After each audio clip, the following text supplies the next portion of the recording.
Matino naman ako eh. Kailan talaga yung praning mag-isip? Nga pala. Dito muna ako. Buwisit kasi yung asawa ko eh. Pinalayas ba naman ako? Luka-lukang babae. Kala mo naman kagandahan. Gusto ko rin naman talagang umalis sa bahay na yun. Sino ba naman ang lalaking gustong makasama ang losyang na misis? Na walang ibang ginawa kundi ang magreklamo at tumalak. Nagsasawa na siya sa'yo, kamo. At saka, sino ba naman ang hindi malolosyang inanakan mo ba naman ng 10 na magkakasunod pa ang edad? Bukod pa ron, namumroblema rin siya kung paano bubuhayin ang mga anak ninyo dahil kung aasa lamang siya sa'yo, tiyak nagagapang sa gutom ang mga bata. Taon 2004, Southern Leyte. Tanghaling tapat, bitbit ni Arnel ang pansabong niyang manok sa kanyang kaliwang kamay, habang sa kanan naman ay ang isang bote ng alak na noon ay paubos na. Pasuray-suray niyang tinatahak ang matarik na daanan papunta sa bahay ng kanyang inang si Teresa. Nang makarating doon ay agad siyang nagsisigaw sa labas. Hoy, Teresa! Buksan mo tong pinto! Hoy! May tao ba rito? Letse naman oh! Nay! Nasaan ba yung matandang yun? Buisit naman talaga, oo. Makailang ulit pang nagsisigaw si Arnel at tila magigiba na ang pintuan dahil sa paulit-ulit niyang pagsipa doon. Ilang minuto lang ay lumabas din ang kanyang ina na kung susuriin ay bagong gising pa lamang at tila may iniinda na pananakit sa kanyang katawan. Oh, Arnel, anong ginagawa mo dito? At saka, ang ingay-ingay mo, nakakabulahaw ka na. Jesus, sino naman ang mabubulahaw ko dito? Wala ka namang kapitbahay. Naka-social distancing ang mga kabayan. Akala mo naman may virus na nakakahawa. Nako. O siya, ano bang kailangan mo? At saka, ano ba yan? Kaya aga-aga umiinom ka. Idagdag mo pa yung hawak mo manok. Ay, Diyos ko, ilayo mo nga sa akin yan. Ano, bakit mo ba yan dinala rito? Gusto mo ba itinola ko yan, ha? Nako, tumigil ka na nga, Nay. Ang ingay-ingay mo. O eto, itali mo dyan sa labas ng manok ko. Siguraduhin mo na hindi yan makakawala, ha? Ay nako, ewan ko sa'yo, Arnel. Hindi ko na alam kung anong gagawin ko para magtino ka. Matino naman ako eh. Kayo lang talaga yung praning mag-isip. O nga pala, dito muna ako. Visit kasi yung asawa ko eh. Pinalayas ba naman ako? Luka-lukang babae. Kala mo naman kagandahan. Gusto ko rin naman talagang umalis sa bahay na yun, no? Sino ba naman ang lalaking gustong makasama ang losyang na misis na walang ibang ginawa kundi ang magreklamo at tumalak? Nagsasawa na siya sa'yo, kamo. At saka, sino ba naman ang hindi malolosyang? Inanakan mo ng 10 na magkakasunod pa ang edad. Bukod pa ron, namumroblema rin siya kung paano buhayin ang mga anak ninyo dahil kung aasa lamang siya sa'yo, tiyak nagagapang sa gutom ang mga bata. Baka gusto nyo rin makatikim nitong kamao ko, Nay. Ang ingay-ingay nyo, nakakarindi ka. Wala kayong pinagkaiba sa lecheng babaeng yun. Masaya nga akong umalis sa bahay, tapos dito, yan naman ang isasalubong nyo sa akin. O siya, sige na, dumito ka na muna. May ulam pa rin sa lamesa, kumain ka na. Nang makapasok sa bahay, ay agad na kumuha ng plato at kutsara ang lalaki. Malaki pa ang kanyang ngiti habang nagsasandok ng kanin. Ngunit nawala rin yon nang makita ang ulam. Buisit naman oh. Nay, ano to? Bakit? Leche, grabe naman kayo. Ang sabi niyo may ulam tapos eto lang? Buisit na yan oh. Bagoong? Masarap naman yan, Arnel. Nilagyan ko nga yan ng kamatis at sili. Ay nako, wala ka talagang kwentang ina Teresa. Ay siya, may sardinas dyan. Buksan mo na lamang. Wag na, buisit na yan. Ay sige, ano bang gusto mo? Pahingin na lang ako ng pera. Eto, 50 lamang ang meron ako rito. Dagdagan mo naman. Siya, 100. Yan na lang ang meron ako. Ay nako, hindi to kasi. Aanhin mo bang pera, ha? Kakain ako dun sa karinderya. Pagkatapos, yung sobra, maglalaro ko ng bilyar. Kaya dali na, dagdagan mo yan. Yan na lamang talagang pera ko, Arnel. Hindi kasi ako nakapagtinda ngayon sa palengke. Ang sabihin mo, madamot ka lang. Ay, makalis na nga. Siya nga pala, pag uwi ko rito mamaya, dapat sarapan mo ang ulam, ha? Pagkatapos sabihin yon ng lalaki, ay pabagsak niyang isinara ang pintuan. Naiwan naman ang kanyang ina na nung mga sandaling yon ay naiiyak na. Si Arnel ang panganay na anak ni Teresa. Nung binata pa lamang ang lalaki, siya ay napasama sa barkadang masama ang impluwensya. Sa edad na 18 ay nakabuntis siya at nag-asawa sa murang edad. Nagkaroon siya ng 10 anak na halos hindi magkakalayo ang agwat. Namumroblema ang kanyang asawa dahil siya ay lulong sa bisyo. Pinalayas din siya ng babae dahil araw-araw siyang umuuwing lasing at ang mas malala pa, pinagbubuhatan niya ng kamay ang kanyang asawa, pati na rin ang kanyang mga anak. Dahil sa pagiging sakit sa ulo ni Arnel ay inatake rin sa puso ang kanyang ama at namatay. Mga 7 taon na ang nakalilipas. Samantala, Ayos ka lang? Kung inaantok ka, matulog ka na lang muna. Gigisingin na lang kita pagdating natin doon. Ayos lamang ako, Pablo. Naramdaman ko lang kasi si baby na sumisipa. Hawakan mo nga. Naku, baby. Huwag kang malikot yan sa tiyan ni Mama. Excited na raw kasi siyang lumabas. Ala siya, hindi pa pwede, uy. 4 na buwan pa bago ka makalabas dyan. Sa ngayon, diyan ka lang muna at magpalakas, ha? Huwag ka mag-alala. Mahal na mahal ka namin ng mama mo. Oh, gumalaw ulit siya. Naramdaman mo yon, Jessel? Gumalaw siya, di ba? Lagi na siya nagpaparamdam, lalo na ngayong nandito ka na. Naku, ang lambing naman ng baby namin. Siya nga pala, baby. Mamaya mararamdaman mo rin yung kamay ni Lola Teresa mo. Dapat magpakabait ka lang dyan, ha? Huwag masyadong pasaway. marami pang sinabi si Pablo sa kanyang anak na nasa sinapupunan pa lamang ng kanyang asawang si Jessel. Sa ilang oras na biyahe ay nakarating din sila sa bahay ng ina ng lalaki na si Teresa. Nandito na tayo. Ano, ayos ka lang ba? Medyo malayo-layo pa naman yung nilakad natin. Ano ka ba? Huwag mo akong isipin. Ayos lang ako. Huwag ka mag-alala. Sigurado ka, ha? Oo naman. Ano lang talaga medyo masakit yung mga paa ko pero hindi naman gaano. O siya, lagyan na lang natin yan mamaya ng langis pampawala ng sakit. Nay! Nay! Tao po! Makailang ulit pang tinawag ni Pablo ang kanyang ina bago yun paubo-ubong lumabas ng bahay. Pablo? Anak! Hoy! Aba, bumisita ka! Diyos ko, matagal din mula nung huli nating pagkikita. Pasensya na po, Nay, ha? Kung minsan lang ako makadalaw sa inyo, busy lang talaga sa trabaho Lalo na ngayon malapit nang lumabas ang apo ninyo. Tripling kayod na ho talagang ginagawa ko. Abay, magkakaroon na nga pala ako ng apo sa'yo, ano? Hindi na ako makapaghintay na makarga ko siya at maisayaw-sayaw. Mano po, Nay? Jessel, lalo kang gumaganda, iha. Nako, alam mo ba, kapag ang babaeng buntis ay gumaganda lalo, ibig sabihin nun, babae ang anak mo. Yan din po ang sabi-sabi rin sa amin, pero kahit ano pong kasarian niya, mahal na mahal pa rin po namin siya ni Pablo.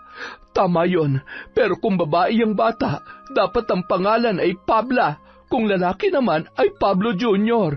Ang sagwa naman pakinggan nung Pabla, Nay, muntik na maging tabla. Mas maganda, princess kung babae, at kung lalaki naman, prince. Ay nako, mas maganda pa rin yung suhestyon ko. Yang sayo, pang-Amerikano lang yan. Dapat yung binibigay natin pangalan sa mga bata ay pang-Pilipino.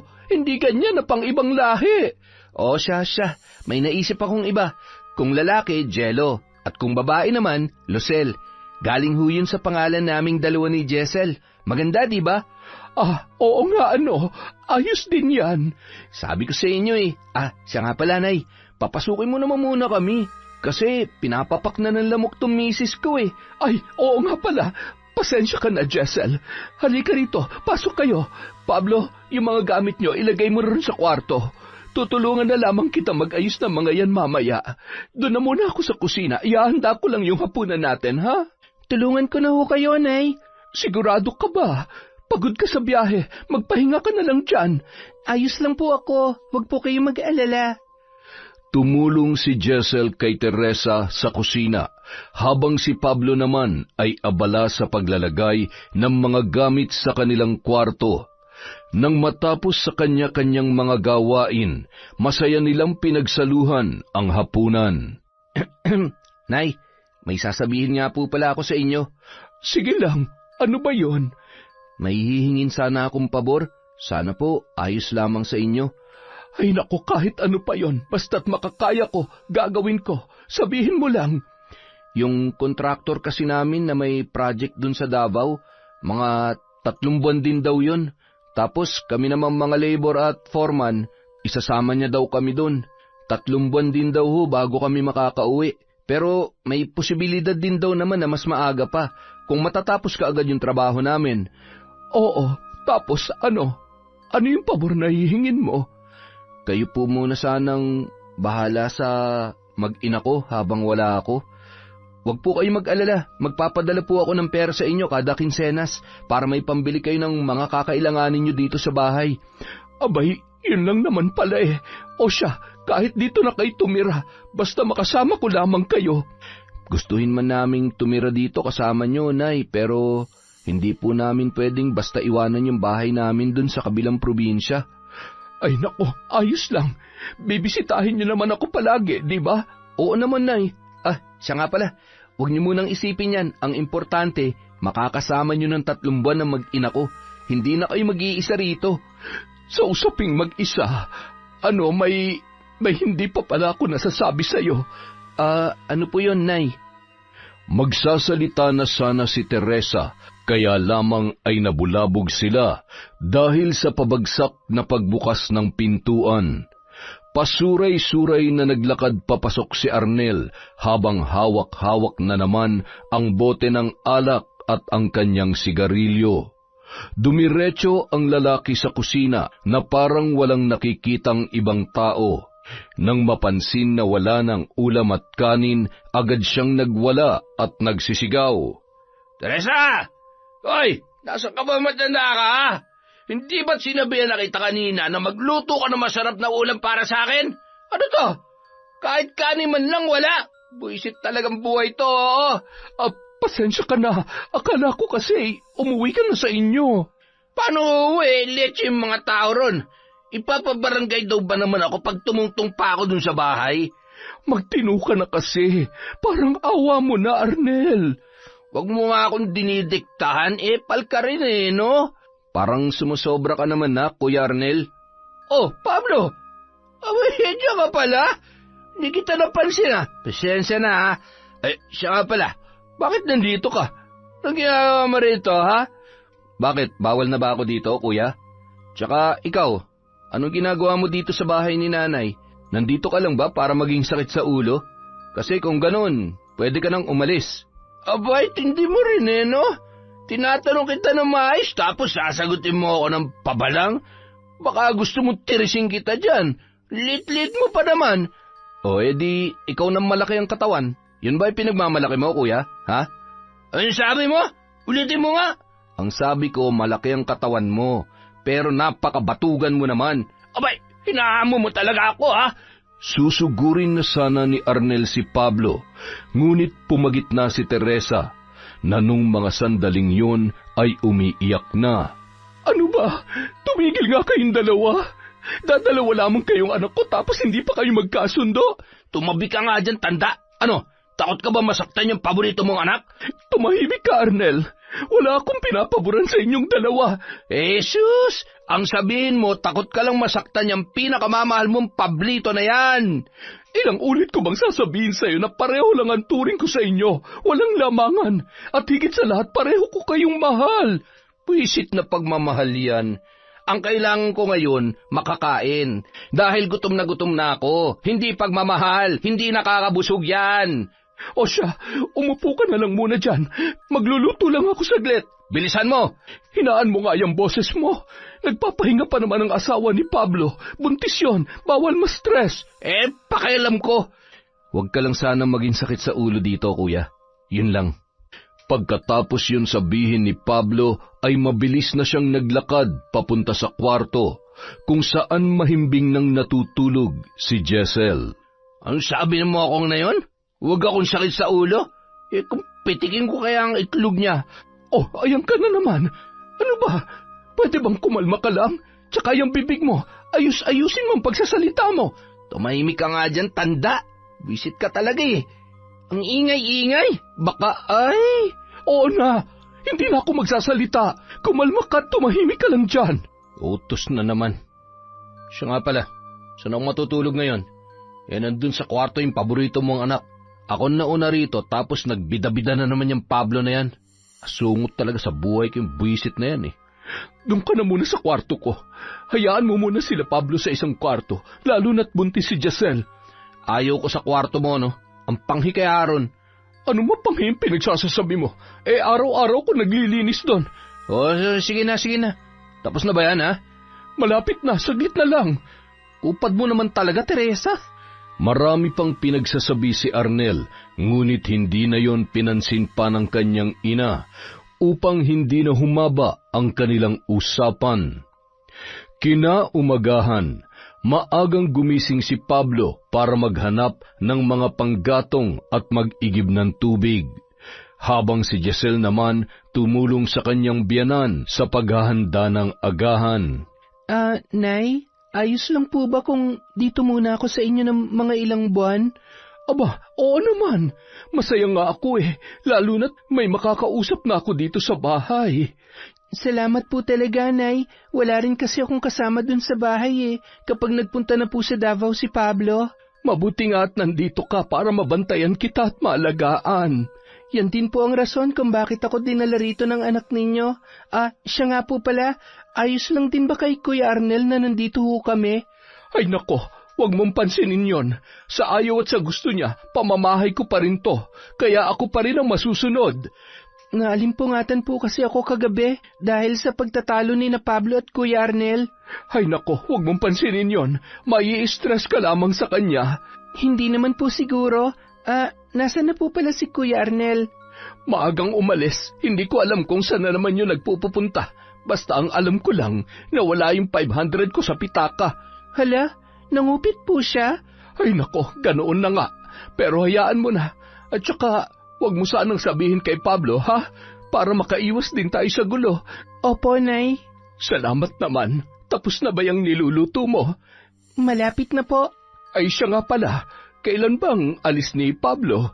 Bukas na po ng madaling araw, Nay. Inihanda ko na nga po pala yung ibang gamit niya para wala talagang maiwan. Abay, bukas na pala. Ang bilis naman. Oo nga po, Nay Mamaya pala pupunta ko sa palengke para magtinda. Baka kasi yung mga suki ko ay lumipat na sa iba. Problemang malaki yun. Gulay pa rin po bang tinitinda nyo doon? Oo, at saka mga isda na inaangkat ko. Malakas naman ho ang kita. Yung sa isda, binibigyan ako ng porsyento ng pinag-aangkatan ko. Binebenta ko rin naman yung mga isda niya na may kaunting tubo para naman hindi ako malugi. Yung mga gulay ko naman, medyo tumatagilid, lalo na't may mga umuutang na hindi na nagbabayad. At saka kinukupit ni Arnel yung kita ko, kaya medyo mahirap talaga pero nakakaraos naman. Huwag na po kayo masyadong magpagod, Nay. Ito lang kasi ang pinagkukunan ko sa pang-araw-araw na pangangailangan ko. Nandito na po kami ni Pablo, tutulungan po namin kayo. Basta kapag pagod na kayo, magpahinga po muna kayo. Ay nako, salamat Jessel. Noong araw na yun, walang ibang nangyari. Payapa ang lahat sapagkat hindi umuwi si Arnel. Kinabukasan, Nay, kayo na po munang bahala kay Jessel ha. Huwag po kayong mag-alala. Magpapadala ako ng pera kada kinsenas para may panggastos kayo rito. Ay Jesus, huwag ka mag-alala. Hindi ko pababayaan to mag-ina mo. Salamat po talaga, Nay. Siya nga pala, may cellphone naman po kayo, di ba? Sa inyo na lang ako tatawag kapag magpapadala na ako. Wala kasing cellphone si Jessel eh. Plano ko, pag uwi ko, tsaka ako siya bibilhan. O siya, sige lang. Basta huwag mong pababayaan ang sarili mo roon, ha? Kumain ka na maayos at tsaka huwag kang tumulad kay Kuya Arnel mo na puro lamang bisyo. Gumuhuman ang mundo, hindi ako tutulad kay Kuya, Nay. Mahal ko po si Jessel, lalong-lalo na magiging anak namin. Sila lang sapat na, at saka, syempre, mahal na mahal ko rin po kayo. Mahal na mahal ko rin kayong dalawa ng kapatid mo, kahit na mabisyo yung buwisit na yon. Sige na po, Nay. Alis na po ako. Baka kasi maiwan ako ng mga katrabaho ko eh. Mag-iingat ka ron, ha? Kayo rin po dito, Nay. O, Jessel, aalis na ako, ha? Huwag mong pababayaan ang sarili mo. Kapag may gusto kang kainin, sabihin mo lamang kay Nanay. Huwag ka mag-alala, hindi ako pababayaan ni Nanay dito. Nang umalis si Pablo ay naiwan sina Teresa at Jessel na malalim ang pagbuntong hininga. Medyo madilim pa nung mga sandaling yun kung kaya't bumalik pa sila sa pagtulog. Makalipas ang ilang oras, nagising na ang dalawa at masayang pinagsaluhan ang almusal. O Jessel, mamaya magtitinda ako sa palengke, ha? Mga 4:00 pa ng hapon ako makakauwi. Huwag ka mag-alala, anak.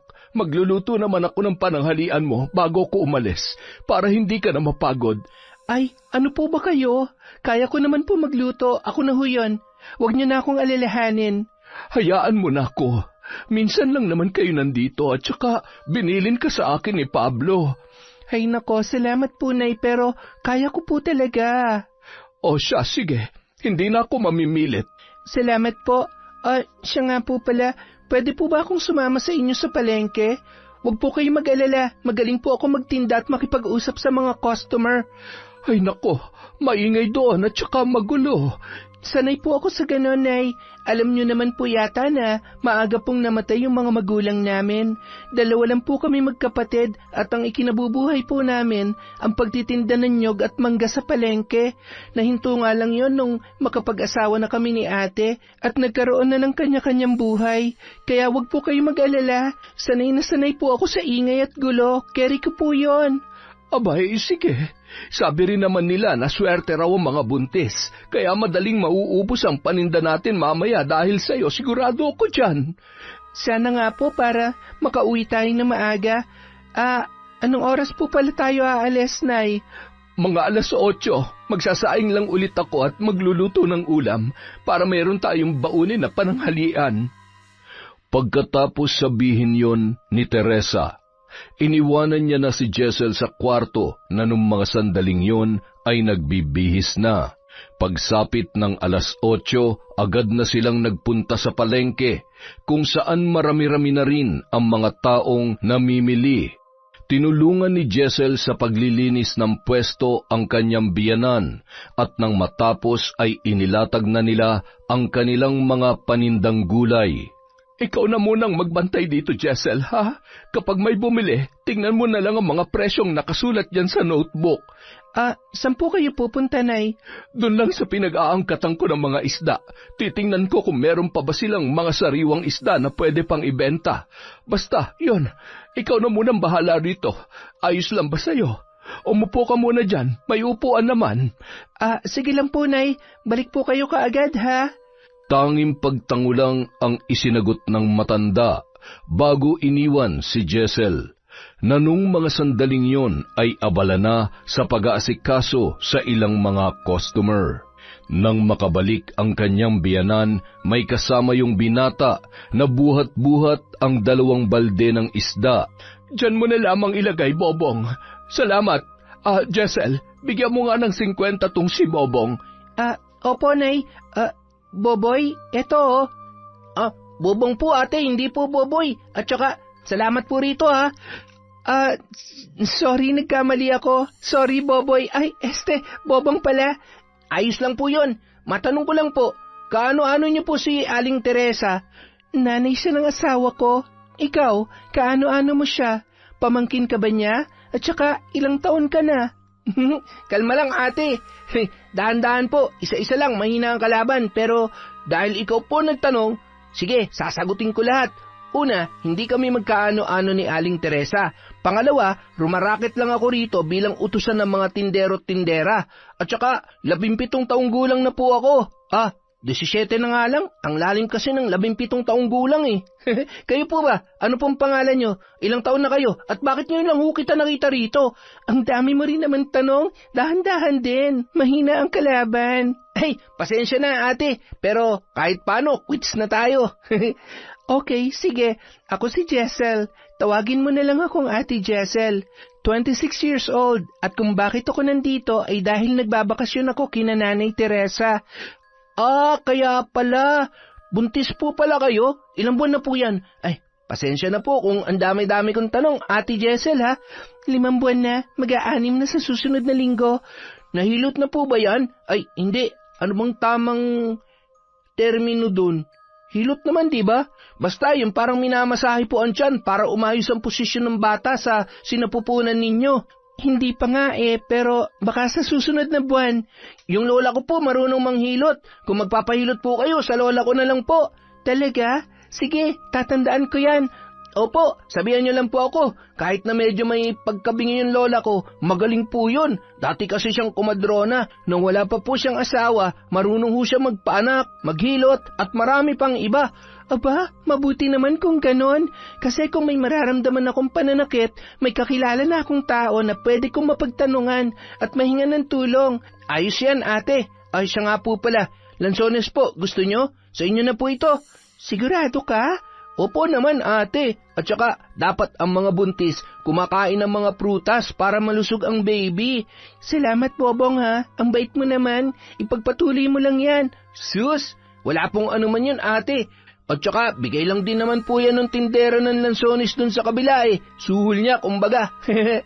Ay hala, paano ka? Huwag niyo po akong isipin, basta sa inyo na po yan. Maraming salamat dito, Bobong, ha? Walang anuman po, Ate Jessel.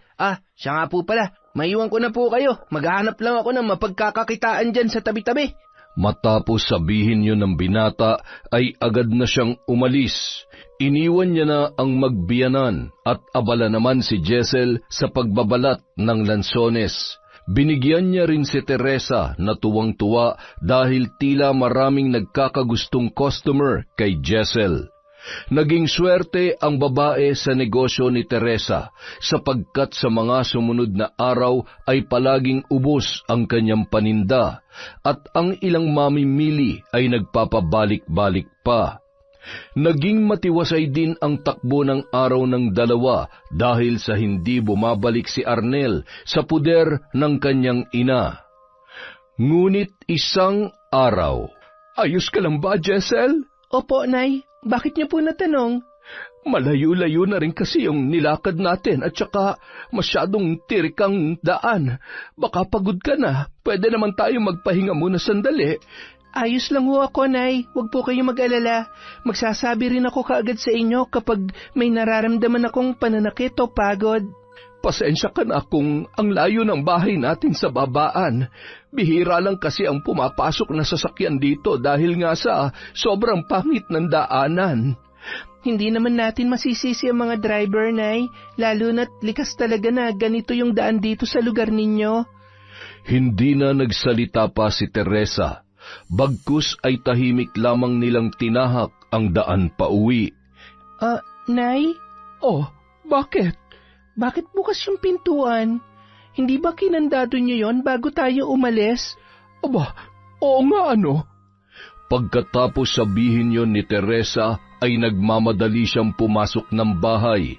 Habang si Jessel naman ay nakasunod, hawak-hawak ang kanyang puson na noon ay tila sumasakit. Arnel? Anong ginawa mo sa pintuan? Bakit nasira ito?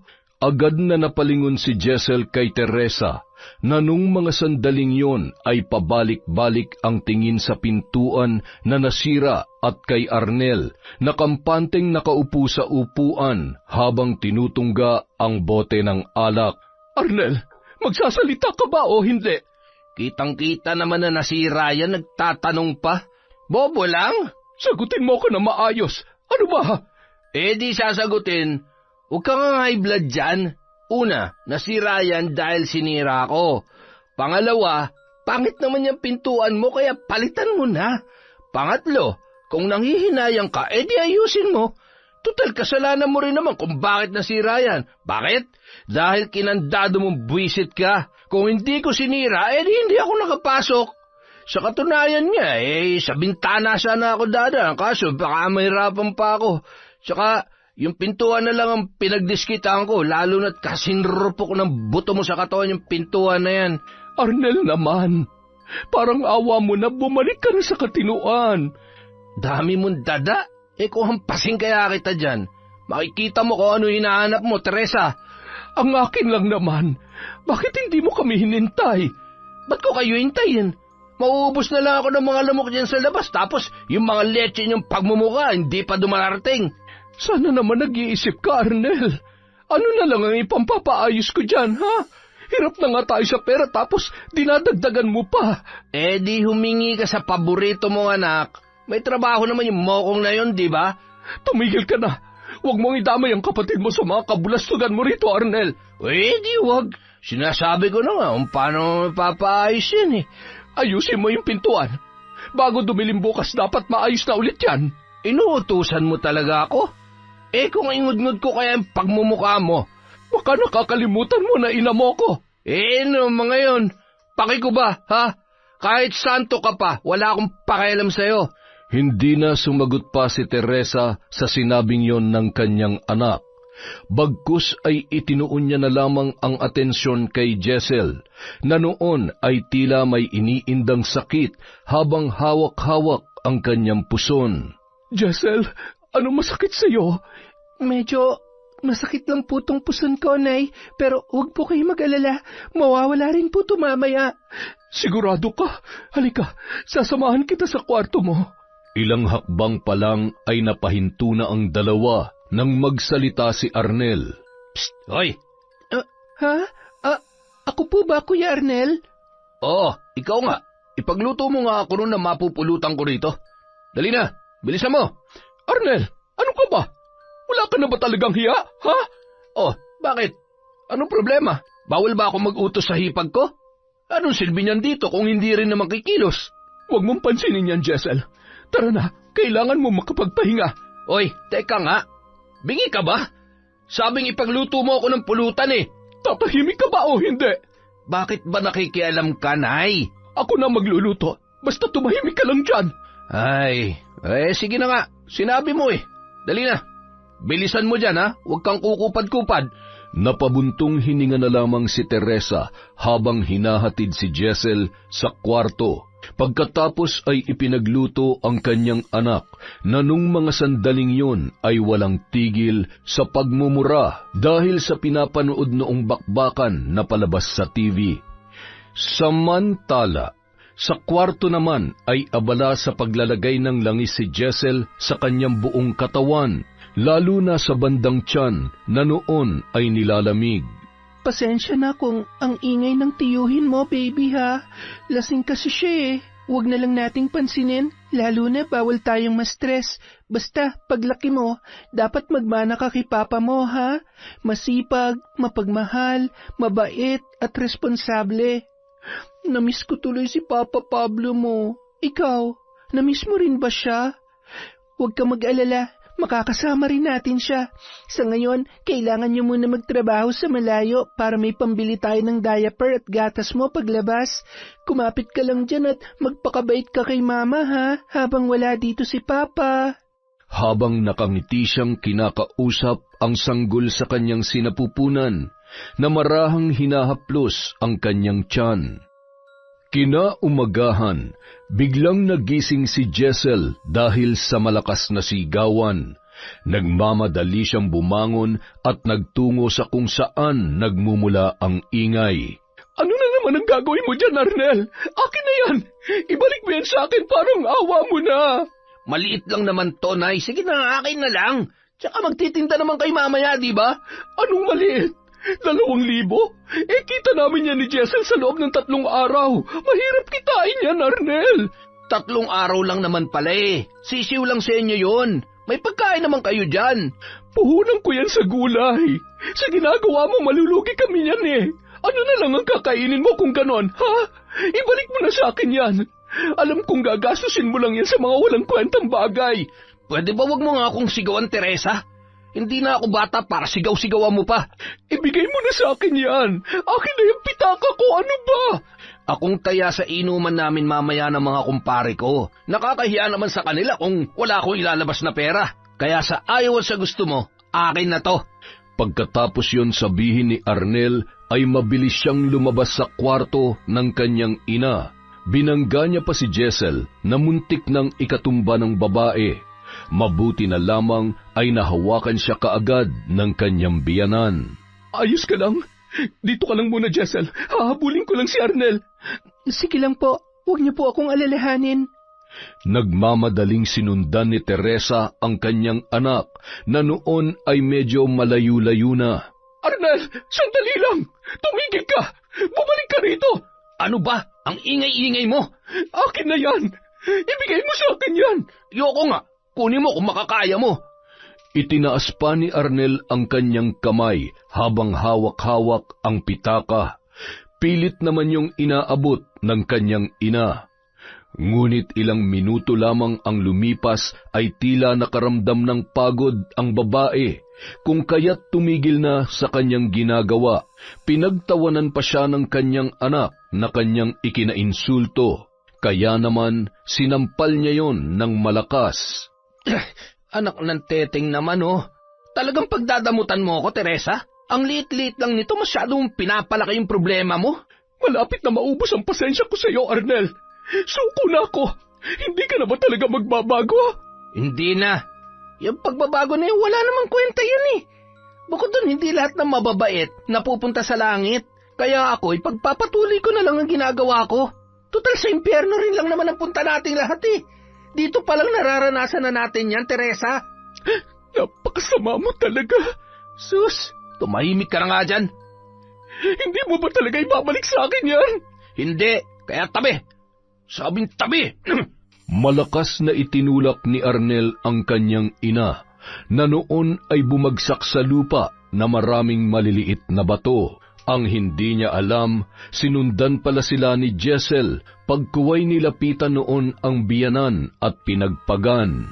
Tama na, Kuya Arnel. Huwag mo naman ganyanin si nanay. Sobra-sobra na yung ginagawa mo. Ikaw huwag kang makialam, ha? Ang aga-agang drama-drama nyo. Palibhasa sarili mo lang ang iniisip mo. Wala ka ba talagang konsensya? Yung asawa at mga anak mo, tinalikuran mo na lang para sa sarili mong kasiyahan.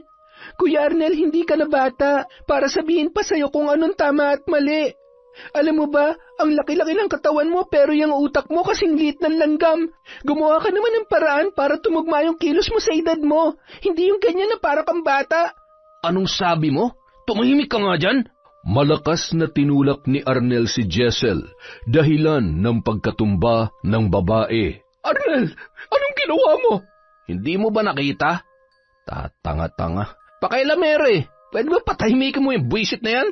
Pagkatapos sabihin yon ng lalaki, ay mabilis na yung naglakad papalayo at nagmamadaling sumakay ng tricycle. Sina Jessel at Teresa naman ay naiwan na parehong nililinis ang kanilang sarili. Ayos ka lang ba, Jessel? Opo, Nay. Buti na lang naitukod ko yung mga kamay ko, kaya hindi gaanong malakas ang pagbagsak ko sa lupa. Hindi na ba masakit ang puson mo? Hindi na po gaano. Salamat po sa pagtatanong, Nay. Mabuti naman. Halika na't bumalik na tayo sa bahay. Gamutin natin yung kamay mo. Namumula. Ay, teka sandali. Jessel, pwede ba akong humingi ng pabor sa'yo? Ano po yun, Nay? Sige po. Sana'y wag mo na lamang itong sabihin kay Pablo, ha? Yung mga nangyayari dito sa atin na lamang. Ayaw ko lang kasing mas lalo pang magkalayo yung loob ni na Pablo at Arnel sa isa't isa, at saka baka mas lalo pang magkagulo. Kung yun po ang makakabuti, sige po, Nay. Maraming salamat. Tara na sa loob. Dahan-dahan lang, ha? Inalalayan si Jessel ng kanyang biyanan papasok sa loob ng bahay. Ginamot siya noon sapagkat namumula na ang kanyang kamay at malaki-laki rin ang galos dulot ng pagbagsak niya sa lupa kanina. Hindi sila nakapagtinda nung araw na yun, maging ng mga sumunod na araw. Ayaw rin kasing iwan ni Teresa si Jessel na mag-isa sa bahay dahil baka biglang umuwi si Arnel at mapagdiskitahan ang babae. Hindi niya rin yon maisama sa palengke dahil kailangan magpahinga ni Jessel, dulot ng pabalik-balik na pagsakit ng kanyang tiyan. Isang araw, kailangan na natin makapagtinda. Paubos na yung perang pinadala sa atin ni Pablo. Sasamahan ko po kayo, Nay. Hindi, magpahinga ka lamang dito. Hindi na siguro uuwi yung Arnel na yon, lalo na't ilang araw na rin siyang hindi nagpapakita. Wala na akong nararamdamang sakit, Nay. Ayos na po talaga ako.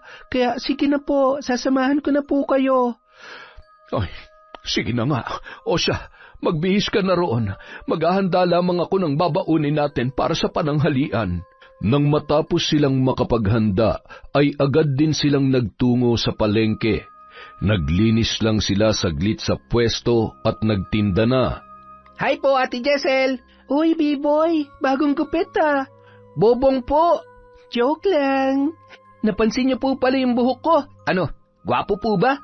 Aba, syempre naman. Nako, sa kapugian mong yan, tsak maraming magpapabalik-balik ditong customer.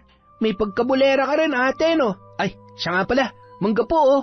Nung malaman ko po kasing nagbukas ulit kayo ng pwesto nyo rito ni Aling Teresa, bumili po ako kagad ng mangga para sa inyo. Naksa, salamat dito, Bobong, ha? Walang ano po yun. Si Aling Teresa po, nasaan? Nandun sa pinag-aangkatan niya ng isda. Ganun po ba? Maiwan ko na po muna kayo, pupuntahan ko lang po siya. Tanging pagtango lang ang isinagot ni Jessel bilang tugon sa binata. Tsaka ibinalik ulit ang atensyon sa ilang mga customer na namimili ng kanilang panindang gulay. Ilang araw ang lumipas, patuloy na ganoon ang nangyayari. Ngunit isang araw, umuwi na naman si Arnel sa kanilang bahay at tulad ng dati, lasing na naman ang lalaki. Ang haba na pala ng buhok ko. Psst! Hoy! Hindi ka nga rito. Bilisan mo! Ako po ba, Kuya Arnel? Malamang. Kanino ba ako nakatingin? Ano pong kailangan niyo sa akin? Marunong ka ba manggupit? Gupitan mo nga ako nang may silbi ka dyan. Hindi po ako marunong. Pasensya na po kayo. Ay, teka, sandali lang. Saan ka pupunta? Hindi pa ako tapos magsalita. Pwede po ba diretsuhin niyo na ako? Ano bang kailangan niyo sa akin, Kuya Arnel? Sabi ko nga gupit, pero wag na lang. Baka makalbo pa ako. Nakita mo ba yung short ko ron? Laban mo nga, pati yung damit ko na kulay dilaw. Susutin ko yung bukas eh. Kaya dapat bukas ng umaga, tuyo na yung mga yan. Kayo na lang po ang maglaba. Tutal wala naman po kayong ginagawa. Babastos ka. Susundin mo ba ako o hindi? Pasensya na po pero pagod po ako. Ay, hindi. Kami pala ni Nanay. Pagod kami sa buong araw na pagtitinda dun sa palengke. Pero may pambili kami ng bigas na pampakain sa tulad niyong sarado ang pag-iisip. Aba, ayos Kanino mo natutunan yan? Yan ang gusto ko sa mga babae, yung matapang at walang preno kung magsalita. Astig! Grabe! Kung wala na kayong sasabihin, maiwan ko na po kayo. Hindi ka ba talaga marunong manggupit? Ha? Hindi. Magmasahe. Masahihin mo na nga lang ako. Hindi rin ako marunong. Naknan teteng, wala ka palang silbi. Bakit kayo nasawa ni Pablo, wala ka naman palang kwenta? Hoy, huwag mong idamay si Pablo rito. Hindi porket di kita sinunod, pagsasalitaan mo na ako ng ganyan. Mahiya ka rin naman sa sarili mo, Kuya Arnel. Ang kapal na mukha mo magsabi na walang silbi, ikaw tong walang silbi. Dapat nga umuwi ka sa inyo Hindi yung iiwan mo na lang yung asawa mo at mga anak dahil lamang sa bisyo. Kaya bago ka magsalita, tingnan mo muna yung sarili mo. Ikaw kasing tinatamaan sa mga pinagsasasabi. Hindi na natapos pa ni Jessel ang sasabihin, sapagkat buong puwersa siyang sinampal ni Arnel na siyang dahilan ng kanyang pagkatumba. Nang marinig naman ni Teresa ang sigaw ni Jessel, nagmamadali yung nagtungo sa sala at agad na humarang sa pagitan ng dalawa na noon ay nagkakainitan na. Arnel, ano na naman kalokohan to? Sinasagot-sagot ako ng bisit na yan Lumayas ka rito. Lumayas ka na sa pamamahay ko at huwag ka nang bumalik pa kahit kailan. Ano? Hoy, Teresa, dahil lang sa babaeng yan, palalayasin mo ako? Grabe ka naman. Siya nagsimula nito, kaya yan, nakatikim sa akin. Tama na, Arnel. Punong-puno na talaga ako sa'yo. Sige na, umuwi ka na sa inyo at magpakama ka sa mga anak mo. Sus, bunganga mo. Nagsipilyo ka ba? Teka, tapos mo na ba lutuin yung ulam? Hindi ko na alam ang gagawin ko sa'yo. Ay, ewan ko na lamang talaga. Sige na, umalis ka na rito. Naknanteteng napakadrama naman. Hoy, Jessel, di pa tayo tapos ha. Kala mo mananalo sa pamas.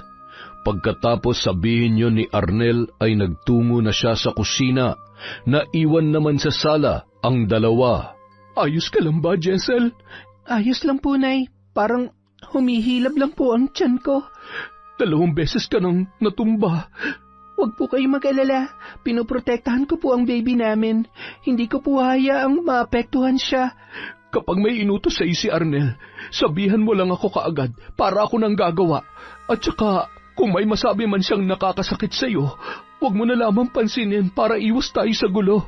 Ha? Opo, Nay. Pasensya na po. Hindi ko na po talaga mapigilan ang sarili ko eh. Nang sumunod na araw, ganun na lamang ang ginawa ni Jessel. Hindi niya na lamang pinansin ang lahat ng panginsulto ni Arnel. Pilit niya ring iniiwasan ng lalaki sapagkat minsan ay tila malagkit ang pagkakatitig nito sa kanyang katawan. Nasaan si nanay? Nagluluto po ng hapunan. Pagtimpla mo nga ako ng kape. Kontihan mo lang ang asukal ha. Oh, ba't nakatingin ka pa? Sige na, bilisan mo. May ginagawa po ako, kayo na lang. Ang sabihin mo, tamad ka lang talaga. Ang simple-simple lang nung inuutos ko, hindi mo pa magawa? Teka nga, saan ka ba magaling, ha? Sa kama ba? Yun lang ba ang rason kung bakit ka inasawa ng kapatid ko? Kung ganon, baka naman pwedeng... Lumayo ka sa akin. Subukan mo lumapit, papatayin kita. Uy, gamit ang ano? Yang walis? Nagpapatawa ka ba? Lumayo ka sabi. Sige. Siya nga pala. Narinig ko kayo nag-usap kagabi ni Teresa. May padala pala si Pablo. Ano naman ngayon kung nagpadala siya? Pairam naman na 1,000 dyan, oh. Wala na. Ibinili na namin ng bigas at makakain dito. At saka pwede ba lumayo ka nga sa akin? Ang baho ng hininga mo. Arte, kala mo naman nagsisipilyo. Pagkatapos sabihin yon ni Arnel, ay mabilis nang nagtungo sa kusina si Jessel, kung saan abala ang kanyang biyanan sa pagluluto. Nay, may load po ba kayo? Oo, bakit? Tatawagan mo ba si Pablo? Opo, sana, Nay eh. O siya, sige lang. Eto. Salamat po, Nay. Agad na hinanap ni Jessel ang numero ni Pablo at tinawagan ang kanyang asawa. Matagal bago yun sagutin ng lalaki. Hello po, Nay. Pasensya na po kung medyo matagal kong nasagot. Kumakain po kasi kami. Si Jessel to. Uy, mahal, ikaw pala. Ano, kumusta kayo dyan? Ang baby natin. Ayos lang naman kami, tito. Tumutulong pa rin ako kay nanay sa palengke. At saka si baby, ayos na ayos lang siya. Minsan lang siyang magparamdam. Wala ka raw kasi. Naku, namimiss ko tuloy kayo lalo. Pakisabi kay baby na 2 buwan na lang at magkakasama na ulit tayo. Makakarating yan sa kanya. May vitamins ka pa ba dyan? Meron pa naman. Oo nga pala. Ikaw, kumusta ka dyan? Namimiss na kita ng sobra. Ang tamis naman nun. Namimiss na rin kita, mahal ko. Hindi ka naman pinababayaan dyan ni nanay. Kapag may gusto kang kainin, sabihin mo lang kaagad sa kanya, ha? Ay, sige na pala, mahal. Tatapusin ko lang tong kinakain ko. Mag-iingat kayo dyan, ha? Mahal na mahal kita. Mag-iingat ka rin dyan, mahal. Mahal na mahal din kita. Pagkatapos ng usapang yun, ibinalik na ni Jessel ang cellphone kay Teresa, na noon ay malapad ang ngiting nakatingin sa kanya. Bakit ganyan po ang ngiti ninyo, Nay? Wala. Natutuwa lang ako sa inyo ni Pablo. Nagpapasalamat talaga ako sa anak kong yun kasi napaka-responsable niya at mapagmahal. Napakaswerte ko po sa anak ninyo. Sana hindi siya magbago. Hindi yan. Mabait na bata yun eh. Sana talaga bigyan ako ng mahabang panahon para makasama ko pa kayo ng matagal. Nay naman, iba yung dating sa akin ng mga sinasabi niyo. Hindi natin alam ang buhay, Jessel. Matanda na ako at hindi natin alam kung kailan ako kukunin ng Panginoon. Huwag nga po kayo magsalita ng ganyan, Nay. Nagsasabi lamang ako ng mga posibleng mangyari. Kahit na ho, basta huwag niyo nang babanggitin sa akin ang tungkol dyan. Ay, sige na, hindi na. O siya, umupo ka dyan at kakain na tayo. Sa mga sumunod na araw, kapansin-pansin ang tila pagbagsak ng katawan ni Teresa. Pumayat ang ginang at tila malalim palagi ang iniisip na ikinababahala naman ng kanyang manugang. Nay, ano pong problema? Magpa-check up na po kaya kayo. Ano ka ba? Wala akong sakit. Ano ho yan? Ay, trangkaso lamang ito. Magpahinga na lang po muna kayo rito ng ilang araw, Nay. Ako na lang po muna magtitinda sa palengke. Huwag mo na akong alalahanin. Gagaling din ako. Siya, tara na. Napabuntong hininga na lamang si Jessel sa mga sinabing yon ng kanyang biyanan. Ayaw niya nang mangulit pa sapagkat alam niyang hindi rin magsasabi ng totoo si Teresa. Sa paglipas ng mga araw, nahuhuli ni Jessel si Arnel na sumisilip sa kanya sa tuwing siya ay naliligo. Tila hinuhubaran siya nito sa imahinasyon dahil sa nakakakilabot nitong tingin. Minsan naman, nagsasarili ang lalaki, eksakto talaga na siya lamang ang nakakakita. Natatakot na si Jessel sa pinapakita ng kanyang bayaw, kaya para makaiwas sa lalaki ay palagi siyang nakadikit kay Teresa. Isang araw. Ang sakit po ng puson ko, Nay. Medyo masama rin po ang pakiramdam ko. Huwag ka na lang munang sumama sa akin sa palengke. Dito ka na lamang magpahinga. Wala ho kayong kasama ron. Kailangan niyo po ang tulong ko. Huwag ka mag-alala. Kaunti lang naman yung mga gulay natin doon. Ititinda ko lang saglit. Pagkaubos ay uuwi na rin ako kaagad. Sige po. Mag-iingat po kayo, Nay, ha? Salamat, anak. At saka, huwag ka mag-alala, ha? Hindi siguro uuwi ngayon si Arnel. 2 araw na yung hindi umuwi eh. Baka sa susunod na linggo pa yun bumalik dito. Opo, sana nga po wag na siyang umuwi. Ay, siya nga po pala. Makulimlim po ang kalangitan, medyo malakas din ang hangin. Magdala po kayo ng payong para handa kayo kung sakaling umulan. Tanging pagtango lamang ang isinagot ng kanyang biyanan. Pagkatapos noon ay umalis na, bitbit ang payong at ang pitaka nitong naglalaman ng kita sa palengke. Naiwan naman ng sandaling yon si Jessel na abala sa pagsasara ng mga pintuan. Makalipas ang ilang oras, bumuhos ang napakalakas na ulan. Sinabayan pa yon ng pagkulog at pagkidlat. Nilagyan naman niya ng langis ang kanyang tiyan na noon ay sobrang lamig. Walang tigil din yon sa paghilab at pabalik-balik na pananakit. Para mawala ang kanyang nararamdaman ay patagilid siyang humiga sa kama, nagtalukbong at sabay pikit ng mga mata. Bumabangon lamang siya para kumain at pagkatapos ay bumabalik na ulit sa pagkakahiga. Samantala, walang tigil sa pagmumura si Arnel habang naglalakad sa maputik at madulas na daan pauwi sa bahay ng kanyang ina. Kagagaling niya lamang sa kanyang kumpare kung saan pinagalitan yon ng kanyang asawa dahil sa maaga nilang pag-inom ng alak. Bukod sa ayaw niyang madamay sa away mag-asawa, ayaw niya rin ng ingay, kung kaya't napilitan na lamang siyang umuwi kahit malakas pa ang ulan nung mga sandaling yon.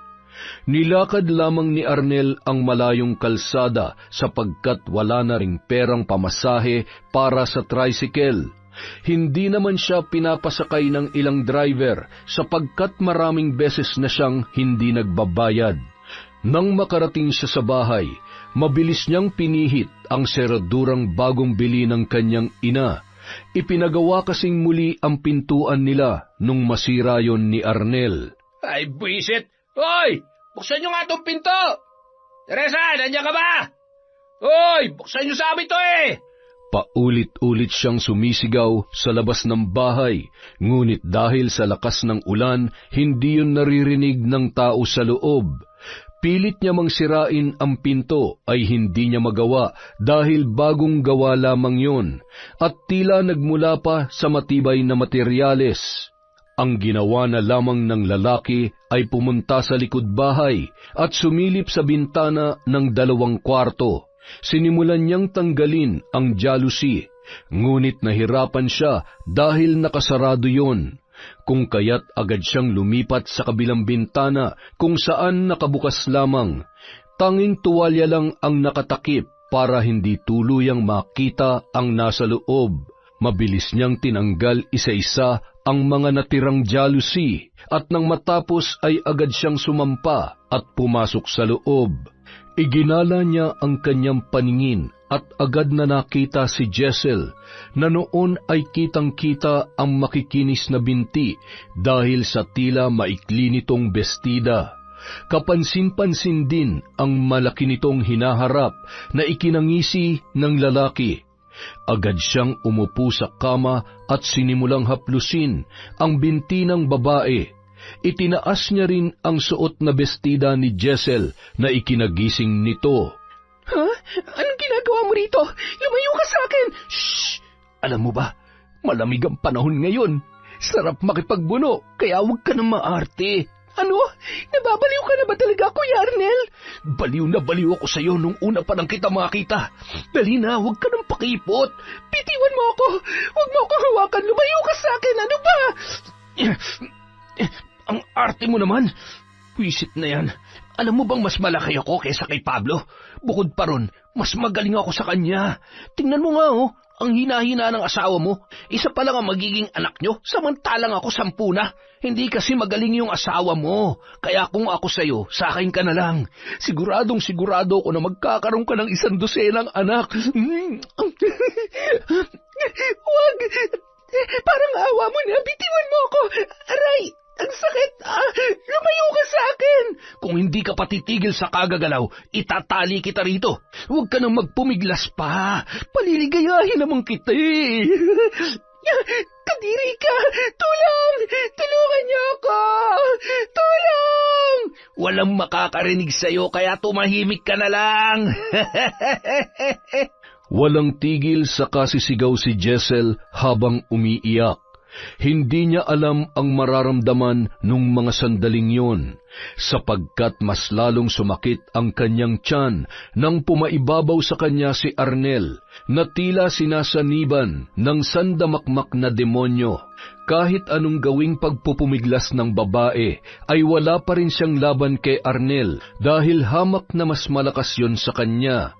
Hindi na rin siya makapanlaban pa nang punitin ni Arnel ang suot niyang bestida. Sinubukan niyang itulak yon papalayo, ngunit sinikmuraan lamang siya ng kanyang bayaw. Samantala, medyo madilim na nang makauwi si Teresa. Malakas pa rin ang buhos ng ulan nung mga oras na yon. Ay, ano ba yan? Nakalimutan ko palang dalhin yung susi. Jessel, anak, buksan mo naman tong pinto. Ay, natutulog siguro yon. Iha, pakibukas mo tong pinto, nandito na ako. Habang tinatawag ang pangalan ng kanyang manugang, walang tigil sa pagkatok sa pintuan si Teresa. Ilang minuto na siyang nakatayo sa labas, ngunit hindi pa rin siya pinagbubuksan ni Jessel.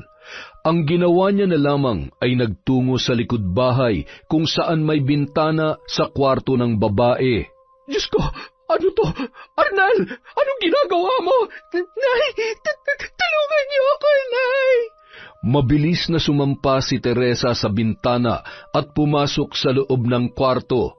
Agad niyang hinampas ng payong si Arnel na nung mga sandaling yon ay hindi pa rin tumitigil kahit nakita na ng kanyang ina ang kanyang kababuyang ginagawa sa kanyang hipag na buntis. Arnel, umalis ka dyan! Ano ka ba? Buisit ka talagang matanda ka, istorbo ka eh. Lumayas ka rito. Ang ingay-ingay mo, pakialamera ka. Halika nga rito. Aray, bitiwan mo buhok ko. Masakit, Mabilis na hinablot ni Arnel ang buhok ni Teresa at hinila papunta sa sala. Sinakal ng lalaki ang kanyang ina habang pinagsususuntok sa tiyan. Wala ring tigil sa kasisigaw si Jessel, sabay hampas ng walis kay Arnel. Dahil sa kanyang ginawa ay malakas siyang itinulak ng kanyang bayaw, dahilan ng pag-agos ng dugo mula sa kanyang hita. Kahit na sobrang sakit ng kanyang nararamdaman ay pinilit niya pa ring tumayo upang tulungan ang kanyang biyanan na hindi pa rin tinitigilan ng anak nito. Jessel, umalis ka na. Yun lamang ang tanging nasabi ni Teresa bago siya nawalan ng malay. Nagdadalawang isip namang tumakbo palabas si Jessel, ngunit nang makita niyang sinaksak ni Arnel ng bubog mula sa nabasag na flower vase ang ina nito sa leeg, ay agad na siyang tumakbo palabas ng bahay. Kahit na tila hindi na maipaliwanag ang nararamdaman niyang pananakit ng tiyan, maging ang buo niyang kalamnan, walang tigil din ang pag-agos ng dugo sa kanyang hita habang tumatakbo sa maputik na daan. Madilim na nung mga sandaling yun, malakas pa ang buhos ng ulan at ang mas nakakatakot ay ang malakas na pagkidlat. Walang suot na tsinelas ang babae, kung kaya't ilang beses din siyang nadulas at natumba sa putikan. Punit-punit na bestida lamang ang tanging kanyang kasuotan, nakaunting bahagi na lang ng kanyang katawan ang natatakpan. Nang makarating sa kalsada, ay wala siyang tigil sa paglingon sa pinanggalingan. Naroon pa rin ang takot ng babae na baka bigla na lamang sumulpot ang kanyang bayaw. Ilang minuto rin siyang nag-aabang ng tricycle, ngunit tila walang dumaraan. Unti-unti na siyang nakakaramdam ng panghihina dulot ng pananakit ng kanyang tiyan, hanggang sa siya ay tuluyan ng nawalan ng malay sa gilid ng kalsadang yun, sa kalagitnaan ng madilim at malamig na gabi. Samantala, malalim ang buntong hiningang pinakawalan ni Bobong habang nakatingala sa kalangitan. Uy, Bobong, ano na naman ang iniisip mo dyan, ha? Naku, hulaan ko, chicks na naman yan, no? Hindi baliw ka talaga kahit kailan, Warren. At saka, ang bata-bata ko pa para dyan, no? Weh, ay, oo nga pala, tara na, baka kasi bumuhos na ulit ang ulan. O siya, sige, nasan ba yung tricycle mo? Nandun sa may harapan ng butika. Ano yung mga dala-dala mo? Eto, mga kamatis na malapit ng mabulok at mga may damage. Binigay ito sa akin ng isa sa mga tindera dito. Ganun ba? Pahingi naman ako. Sige lang, so itong isang plastic, sa akin naman tong isa. Bah, salamat pare Matapos ang usapang yun, sumakay na sila sa tricycle na pagmamay-ari ni Warren. Ilang sandali pa, tumila na ang ulan nung mga oras na yun, kung kaya't payapa nilang tinahak ang daan pa uwi. Habang umaandar ang tricycle, ay biglang nahagip ng ilaw ang isang babae na nakahandusay sa tabing kalsada. Oh, ano yun? Hinto mo nga, pre. Uy, Bobong, saan ka pupunta? Hintayin mo ako! Hoy! Agad na bumaba ng tricycle si Bobong at nagmamadaling lumapit kung saan nakahiga ang naturang babae. Ha? Ate Jessel? Ate, gumising ka! Uy, Bobong, walang iya ka naman bakit hindi mo ako hinintay? Ha? Sino yan? Naalala mo yung si Aling Teresa? Asawa to nung anak niya. Oo, parang pamilyar siya sa akin. Nakita ko na yun sa palengke. Pero, buhay pa ba yan, ha? Hawakan mo nga yung pulsuhan. Tingnan mo kung pumipintik pa. Oo, buhay pa. Nawalan lang siguro siya ng malay. Anong gagawin natin dyan? Wala naman tayong pera pampa-ospital. Ay, naku, kinakabahan ako, Bobong. Baka sabihin ng mga tao, ginahasa natin yan. Kasi, tingnan mo yung suot niya, Dalhin natin siya kay Lola. Dali na, Tulungan mo akong isakay sa tricycle. Oh, sige, hintayin mo ako. Dadaling ko lang yung tricycle dito. Pinagtulungan ng dalawang binatang buhatin si Jessel para makasakay sa tricycle at saka yun pinaharurot ng takbo ni Warren. Nang makarating sa maliit na kubo ni Bobong, mabilis nilang ipinasok ang babae at inihiga sa sahig. Nasaan ba si Lola? Lola Lita! Baka naman nanguha na naman yun ng kung ano-anong insekto sa gubat para pag-eksperimentuhan niya. Paano, pre? Uwi na ako. Baka kung anong krimen ang kinasangkutan ng babaeng yan. Huwag mong idadawit ang pangalan ko, ha? Ay, sige na. Umalis ka na. Huwag ka mag-alala. Salamat sa libreng sakay, pre, ha? Nang makaalis si Warren, agad na nagpakulo ng mainit na tubig si Bobong at saka pa ulit-ulit na tinawag ang pangalan ng kanyang lola. Ilang minuto pang paghihintay ay dumating na rin ang matanda. Saan ka na naman nang galing? Ha? Doon sa banyo. Medyo sumakit kasi ang tiyan ko dahil siguro doon sa dalamong ulam kagabi. Ang ingay-ingay mo, abot sa ibang planeta yung boses mo. Nakakahiya ka. Hindi tuloy ako nakatae na maayos. Ay naku, napakadugyot talaga nitong lola ko. Kung hampasin kaya kita nitong tungkod ko, makikita mo lamang talaga. Biro lang naman yon. Pero may kailangan po kayong malaman. Teka, bakit mo ba ako hinihila?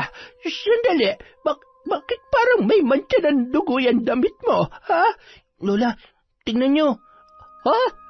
Sino yan? At saka, bakit ganyan ang itsura niya? Bukod pa ron, bakit mo yan dinala rito? Naalala niyo po ba si Aling Teresa, yung nagtitinda ng gulay at isda sa palengke? Basta, yung suki niya po dati. Oo, bakit? Anong meron kay Teresa? Matagal-tagal na rin kaming hindi nagkita noon. At saka, ayan, ano ka ba? Sino yung babaeng yan? Makinig nga po kasi kay Ola. Ang babae pong yan, si Ate Jessel. Manugang po siya ni Aling Teresa. Kanina po, habang pauwi kami, nakita namin siya nakahandusay sa tabing kalsada. Basta po mahabang kwento. Gamutin niyo na po siya, sige na. At saka, kinakabahan po ako sa sitwasyon ni Ate Jessel. Buntis pa naman po siya. Buntis pala ito Bakit hindi mo kaagad sinabi? Marami pang sinabi si Bobong, ngunit hindi na siya pinakinggan pa ng kanyang lola. Agad na itinabi ni Lola Lita ang kumot na ibinalot kay Jessel. Sa kanya naman hinawakan ang pulsuhan nito at pinakiramdaman. Tiningnan niya ang bandang hita ng babae na noon ay marami pa ring naglalabasang dugo. Namumuuna ang ilan at ang mas malala pa ay may maliit na parang sanggol na hindi pa talaga buo. Babang, kunin mo nga yung langis ko dyan sa may altar at yung iba pang mga kumot. Dalian mo.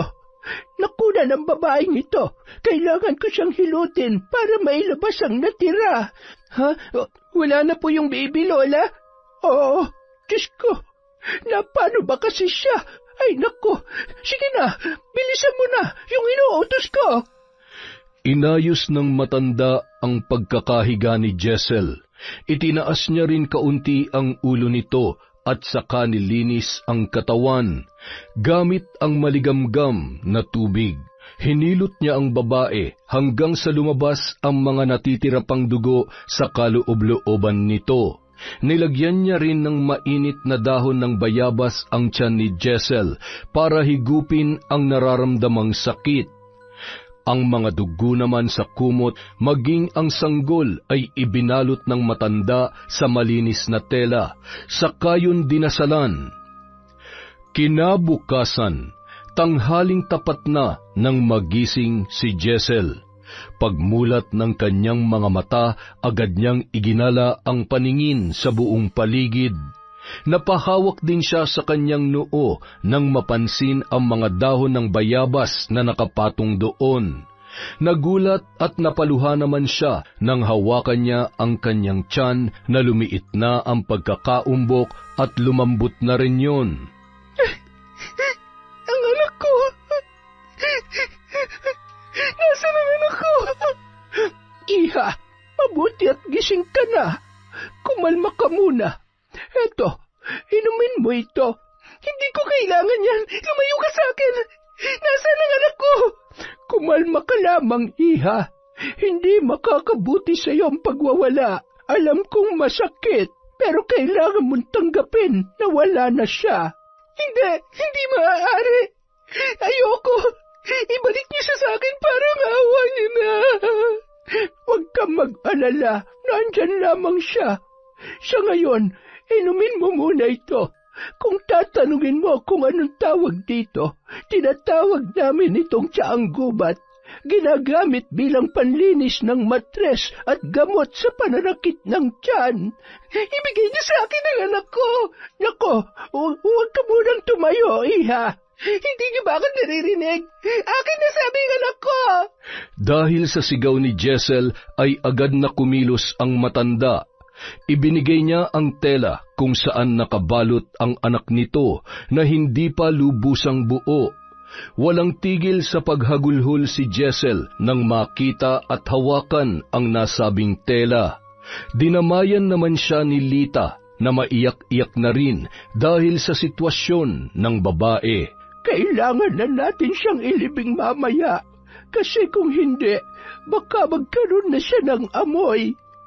Demonyo yung Arnel na yon. Pinatay niya ang anak ko. Wala siyang awa. Mabulok sana siya sa impyerno. Mawalang galang na, iha. Sino yung sinasabi mong Arnel? Siya po yung lalaking gumahasa sa akin. Hayop siya. Mamatay na sana siya. Kay sama naman pala ng ginawa niya sa'yo. Naiintindihan ko yung pagkamuhi mo. Sige lang, umiyak ka, ilabas mo ang iyong nararamdaman. Marami pang ikinuwento si Jessel kay Lola Lita. Sinabi niya ang lahat mula sa umpisa hanggang sa siya'y mahimatay sa kalsada. Walang tigil ang babae sa pagmumura kay Arnel dahil sa ginawa nito sa kanya, maging sa kanyang biyanan na si Teresa. Nahula niya ay binawian na rin ng buhay matapos saksakin at bugbugin ng lalaki. Nang magsimulang magtakip silim ay inilibing na ni na Jessel at Lola Lita ang sanggol sa likod ng kubo. Ilang minuto ang lumipas ay dumating na rin si Bobong na may bitbit na mga plastik ng ulam. Ate Jessel, buti gising ka na. Nakikiramay po ako. Kahit po napakahirap tanggapin, laban pa rin po ate ha. Magpakatatag lang po kayo. Huwag po kayo mag-alala, nandito lamang kami ni Lola Lita para sa inyo. Hindi ka namin pababayaan ate, promise po yan. Salamat, Bobong.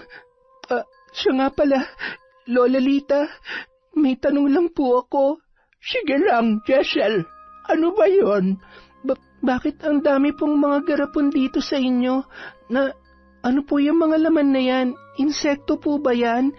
Medyo nakakaagaw pansin lang po talaga. Magandang tanong yan, Ate Jessel. Sige na, Lola. Sagutin mo na. Doon ka muna sa labas, Bobong. Ay, nako. Maha-high blood talaga ako sa'yo pag nandito ka. Grabe naman kayo, Lola. Ituro niyo na kasi sa akin yan. Pero, sige, Ate Jessel, sa labas po muna ako Tumango na lamang ang babae bilang tugon habang umiinom ng pinakuluang luya. Umupo naman ng maayos si Lola Lita at saka malalim na bumuntong hininga bago nagsalita at nagkwento. Nung ako'y dalaga pa, kilala ko bilang magaling na kumadrona dito sa aming lugar. Kaso natigil nung ako'y nakapag-asawa na. Yung asawa ko naman ay taga Siquijor. Ang lahi nila ay kilalang-kilala bilang mambabarang. Alam mo ba kung ano ang mambabarang, Jessel? Naiisip mo na siguro kung ano yon, hindi ba? Yun po bang gumagawa ng mga ritual o gumagamit ng manika para kontrolin ang isang tao? Oo, parang ganoon na nga.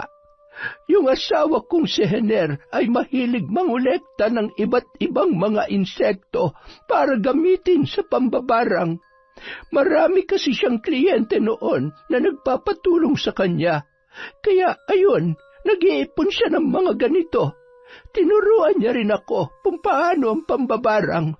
para bago siya mamatay ay maipasa niya sa akin ang kaalaman at kasanayan ng kanilang lahi. Kahit po ba walang perang kapalit, tutulungan niyo po ba ako? Oo naman. Kung nagbibigay, tatanggapin. Kung wala naman, wala rin problema. Hindi ba't ang mga ganyan ay may mga libro po kung saan nakalista rin ang mga dapat gawin at mga alituntunin na dapat sundin, pati na rin yung mga ritual na sasambitin? May ganoon po ba kayo, Lola Lita? Oo, meron din naman. Bakit mo natanong? Gusto mo bang subukan? Mapanganib po bang maging mambabarang? Sobrang mapanganib, iha. Lalo na kung may mambabarang din nakakalaban sa'yo. Pero kung mabuti ang puso mo, hindi ka nila matatalo. Pwede niyo po ba akong turuan? Ha? Sigurado ka ba? Hindi po ako takot sa mga panganib na ganyan. Kung mamamatay man ako, kahit papano maipaghiganti ko man lang si Nanay Teresa at ang baby ko. Ay siya, sige. Ikaw ang bahala. Basta, kailangan mo munang magpalakas. Opo, salamat po. Hindi na ako makapaghintay na makapaghiganti. Sa mga lumipas na araw, pinilit ni Jessel na magpalakas at magpagaling. Nang sa gayon ay maturuan siya ni Lola Lita ng kasanayan tungkol sa pambabarang. Makalipas ang 1 buwan, nakabisa niya na ang iba't ibang ritual at orasyon, maging ang ibang taktika na mas malupit pa kesa sa normal lamang na mahika. Ate Jessel, saan ka pupunta? Uuwi na ako kina Nanay Teresa. Ha? Sigurado po ba kayo, ate? Oo, huwag ka mag-alala. Hindi na makakalapit sa akin ang Arnel na yon. Subukan lang niya. Wala pang 5 segundo, patay siya sa akin. Sige po, ate. Mag-iingat po kayo, ha? Tanging pagtango lang ang isinagot ng babae bago siya umalis ng bahay. Bit-bit ang malaking plastik na naglalaman ng maraming garapon ng mga insekto.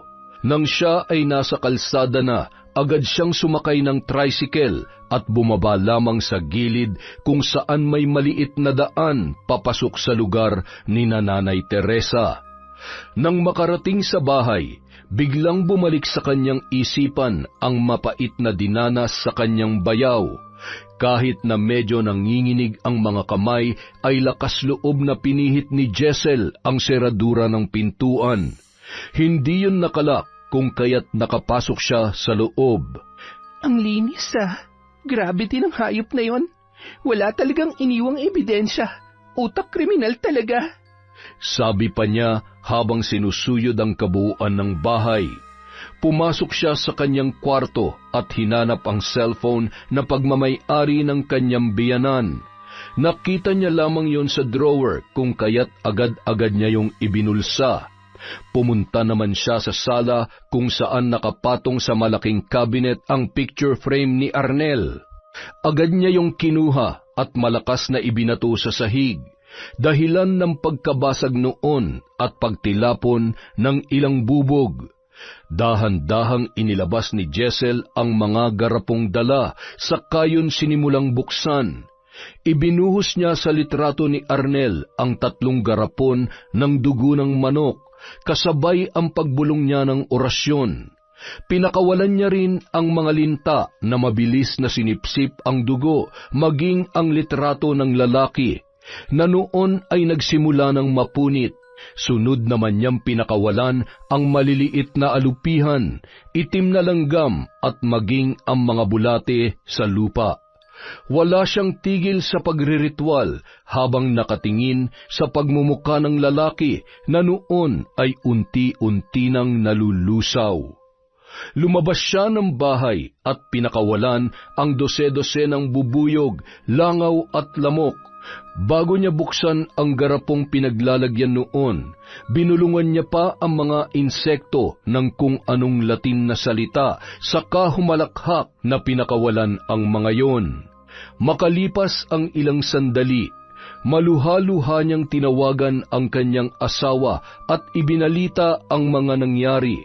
maging ang pagkawala ng kauna-unahan nilang anak.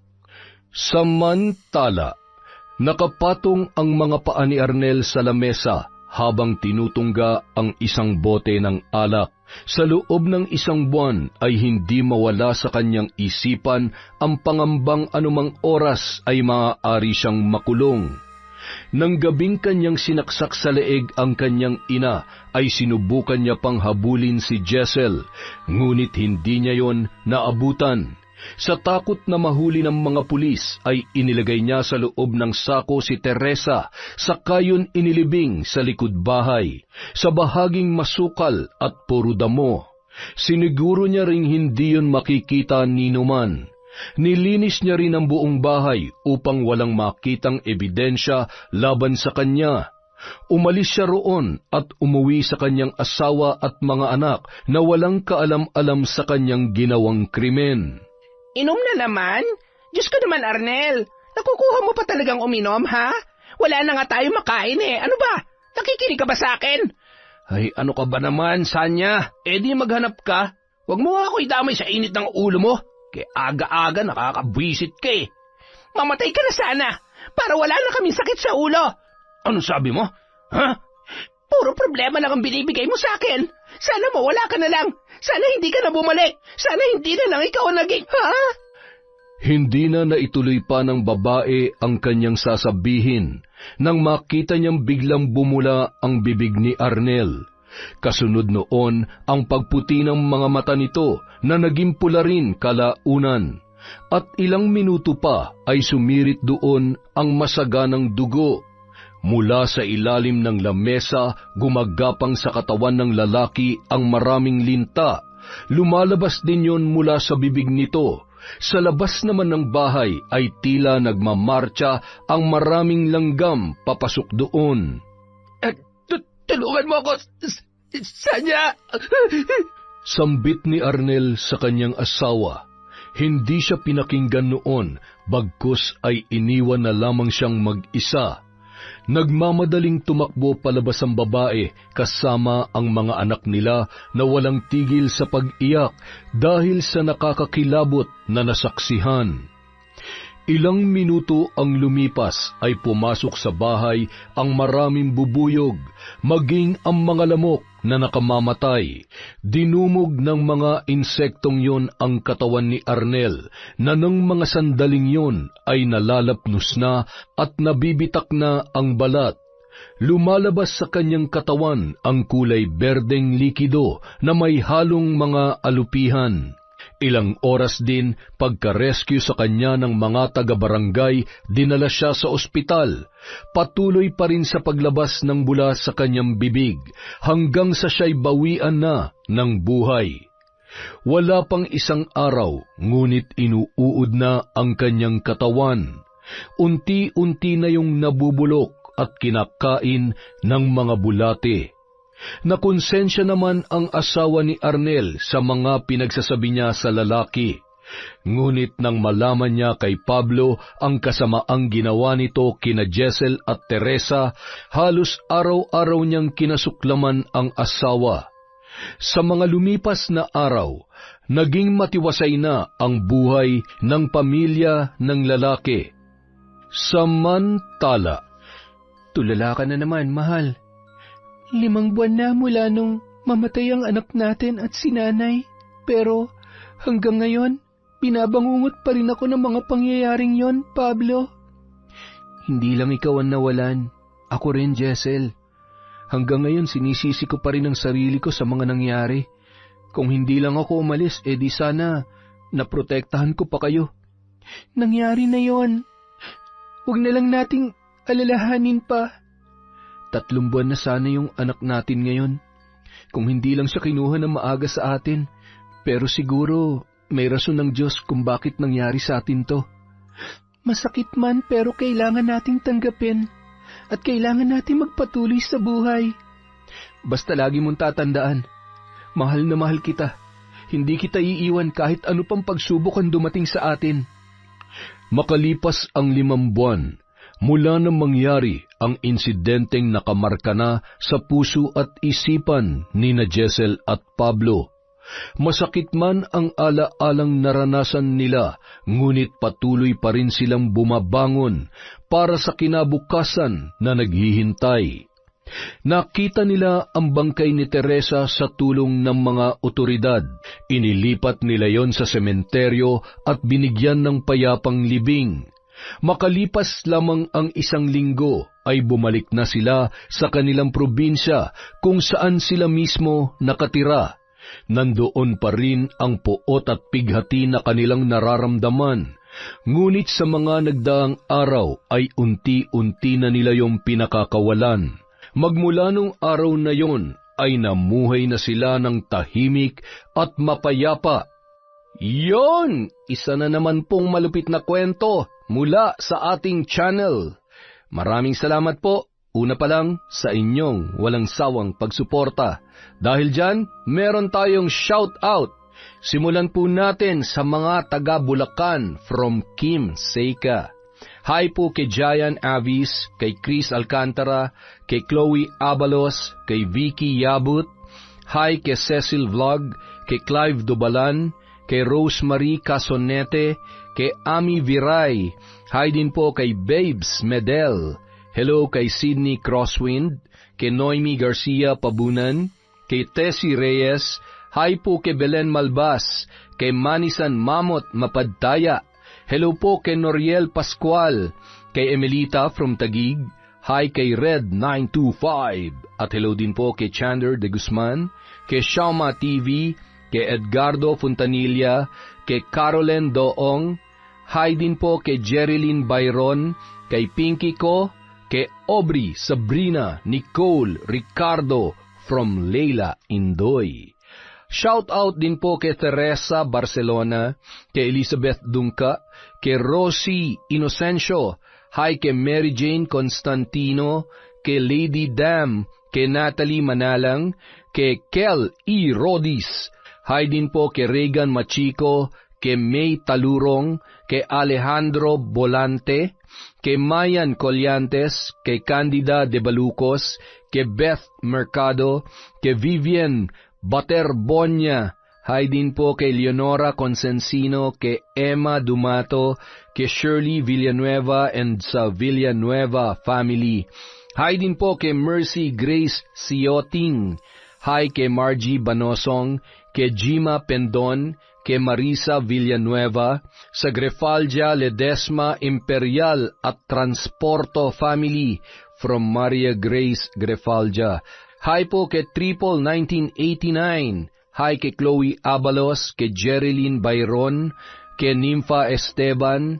Nagpapaulit-ulit na ba ako? Hi din po kay Gemstone Claro, kay Mirna de Jesus, kay Sabel Tayong from Paldox. Hello po kay Jesus Alegre, kay Isay DS. Hi kay Federico Ganagana, kay Joel Marasigan, kay Jem De Hapin, kay Edmar Francisco. Shout out po kay Sheena Jane Cablay, kay Tita Serrano, Kurt Mina, Girly Geroche, kay Carlota Gonzales, kay G. Yong, kay May Espiritu, at syempre kay Faith Bulagay. Sa mga hindi po nabanggit, marami pa po tayong videos. Sa susunod na po yung iba. Maraming salamat po mula sa Kwentong Enteng.